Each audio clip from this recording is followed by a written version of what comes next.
Hello friends, मी वैशाली वैभवशालिकिड्समध्ये मी तुमचं अगदी मनापासून खूप खूप स्वागत करते। आजच्या या व्हिडिओमध्ये मी तुम्हाला छोट्या मुलांचं हँडरायटिंग स्किल कसं इम्प्रूव्ह करायचं ते मी या व्हिडिओमध्ये तुम्हाला दाखवणार आहे। सर्वात अगोदर जर तुम्ही माझं चॅनल सबस्क्राईब केलं नसेल तर प्लीज चॅनल सबस्क्राईब करा, कारण या चॅनलवरती छोट्या मुलांसाठी किड्स करता, चिल्ड्रन्स करता ड्रॉइंग ट्युटोरियल्स, ड्रॉइंग लेसन अशा प्रकारचे भरपूर नवनवीन व्हिडिओज मी घेऊन येणार आहे। तर या चॅनलला सपोर्ट करा। तर मग आजच्या या व्हिडिओमध्ये मी तुम्हाला छोट्या मुलांचं हँडरायटिंग स्किल कसं सुधारणार आणि त्याच्यासाठी काय काय तुम्हाला टिप्स मी तुम्हाला दाखवणार आहे या व्हिडिओमध्ये। तर तुम्ही या व्हिडिओमध्ये शेवटपर्यंत बघा। सर्वात अगोदर आपण ज्या मुलांना काहीतरी अल्फाबेट्स सुरुवातच आपण किड्सपासून करूया, म्हणजे काय होईल की तुम्हाला स्टेप बाय स्टेप शिकता येईल या चॅनलवरून। तर हँडरायटिंग सर्वात अगोदर मुलं जर अल्फाबेट्स लिहित असतील तर त्यांना प्रॉपर लेटर न लिहिता एखादं ए, बी अशा प्रकारचे काही जे लेटर्स आहे आपले अल्फाबेट्स आहे ते प्रॉपर त्यांना रोज डेली तुम्ही एक पेज तरी लिहून घ्या। आणि ते कशाप्रकारे त्यांना त्यांच्याकडून लिहून घ्यायचं मी ते तुम्हाला दाखवणार आहे। त्याप्रकारे जर तुम्ही फॉलो केलं तर नक्कीच मुलांचं अक्षर सुधारेल।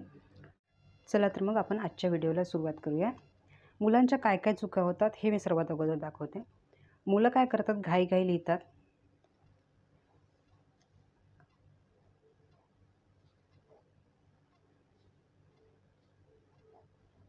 अशा प्रकारची मुलं लिहिली जातात। आपल्या ज्या 4 लाईन्स आहे या प्रॉपर लाईन्समध्ये त्यांनी अल्फाबेट्स काढावे हे आपण लक्ष द्यायचं सर्वात अगोदर, की ते मुलं त्या ज्या लाईन्स आहेत त्या लाईनचा प्रॉपर यूज करतात की नाही हे आपण बघायचं आहे आणि त्यांच्याकडून तशा प्रकारचं ते अल्फाबेट्स त्यांच्याकडून ते ड्रॉ करून घ्यायचे। तर सर्वात अगोदर ABCD जे आहे ते प्रॉपर आपल्याला A to Z पर्यंत आपल्याला लिहून घ्यायचं आहे, पण त्याकरिता आणि हे सगळं त्यांच्याकडून पेन्सिल लिहून घ्यायचं आहे। तर सर्वात अगोदर मी जशी बोलते त्या प्रकारे त्या मुलांना सांगायचं आणि त्यांच्याकडून करून घ्यायचं आहे। A slanting line, slanting line, sleeping line. B standing line, half circle, half circle, half circle. D standing line, half circle, standing line, slipping line, slipping line, slipping line. F standing line, slipping line, slipping line. अशा प्रकारचं जर मुलं बोलत लिहित गेले तर त्यांना काय होईल, त्याची सवय होणार। म्हणजे प्रॉपर ते स्लँटिंग लाईन म्हटलं की स्लँटिंग लाईनच करणार, स्लिपिंग लाईन म्हटलं की स्लिपिंग लाईन करणार, म्हणजे अशा प्रकारचे शेप्स बरोबर ते प्रॉपर काढत जाणार आहे।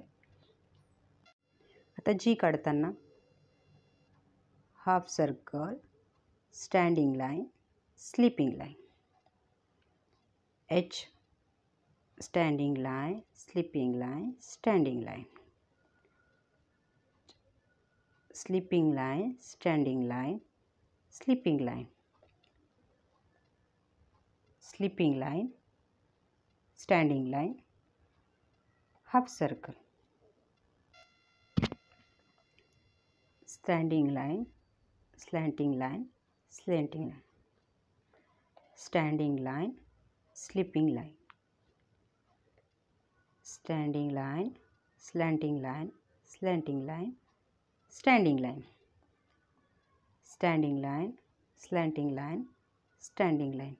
अशा प्रकारचे प्रॉपर बोलत गेल्यानंतर त्यांना इंटरेस्ट पण येणार आणि कंटाळा येणार नाही। महत्त्वाचं म्हणजे काय, मुलांना कंटाळा येणार नाही। अशा प्रकारचं एकदाच, जेणेकरून मुलं कंटाळणार नाही आणि रोज ते करतील। एक पेज तरी ते अशा प्रकारचे अल्फाबेट्स लिहून काढतील रोज।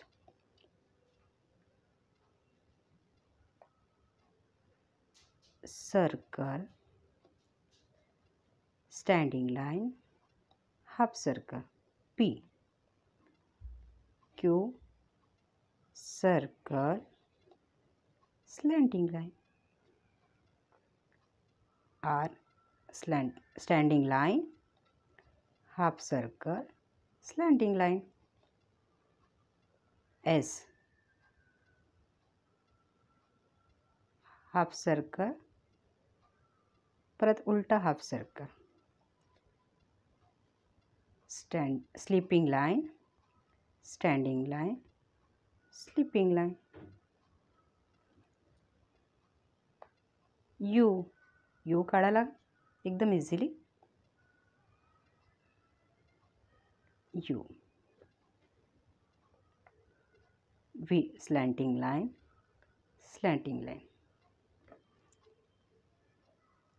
Standing line, slanting line, slanting line, standing line, slanting line, slanting line, slanting line, slanting line, sleeping line, slanting line, sleeping line. अशा प्रकारे आपल्याला प्रॉपर A to Z पर्यंत डेली मुलांकडून प्रॅक्टिस करून घ्यायची आहे. ही झाली आपली एकदम करेक्ट प्रोसिजर. आणि हे अशा प्रकारचे जे मुलं काढतात हे थोडी रॉंग झाली. म्हणजे असे जर ते लिहत गेले तर ते काय करणार, तशी त्यांना सवय होणार आणि तशा प्रकारचं ते लिहत जाणार. म्हणजे त्यांना असं कळणार नाही हां आपण काढतो ते आपलं चुकते किंवा काही. फक्त एवढंच म्हणतो की नाही हां हँडरायटिंग तू चांगलं काढ, अक्षर तुझं चांगलं काढ असं आपण बोलतो. पण प्रॉपर जर तुम्ही अशा प्रकारे त्यांच्याकडून करून घेतलं, एक किमान महिनाभर जरी तुम्ही त्यांच्याकडून हे डेली प्रॅक्टिस करून घेतली A to Z. आजच्या या व्हिडिओमध्ये फक्त मी कॅपिटल लेटर्स दाखवते. नेक्स्ट व्हिडिओमध्ये तुम्हाला जे हँडरायटिंगचा नेक्स्ट डे असेल त्यामध्ये मी तुम्हाला स्मॉल अल्फाबेट्स दाखवणार कशा प्रकारचे काढायचं आहे आणि त्यांच्याकडून कशा प्रकारचं करून घ्यायचं आहे. तर अशा प्रकारचे जे लेटर्स आहे हे त्यांच्याकडून तुम्ही प्रॅक्टिस करून घ्या. म्हणजे काय होईल, आपल्या मुलांचं अक्षर छान होईल. आणि तुम्हाला माहितीच आहे की अक्षरांमुळे कितीतरी फायदे आहेत. आणि सर्वात मेन याचं एकच कारण आहे ड्रॉईंग जर तुम्ही प्रॅक्टिस केली व्यवस्थित, जे की माझं सर्वात पहिला व्हिडिओ मी अपलोड केलेला आहे बेसिक ड्रॉईंग, जे काही लेसन 1मध्ये येते. तशा प्रकारचे तुम्ही फॉलो केलेत ना तर तुमचं अक्षर पण नाही म्हणजे सुधारणा, अक्षरामध्ये पण सुधारणा होईल. तर आजच्या व्हिडिओमध्ये मी एवढंच तुम्हाला दाखवणार आहे. नेक्स्ट व्हिडिओ लवकरच घेऊन येईल. तर चला तर मग जर तुम्ही माझं चॅनल सबस्क्राईब केलं नसेल तर लगेच माझ्या चॅनलला सबस्क्राईब करा आणि प्लीज सपोर्ट करा. लगेच भेटूया. तोपर्यंत थँक्यू. Bye bye.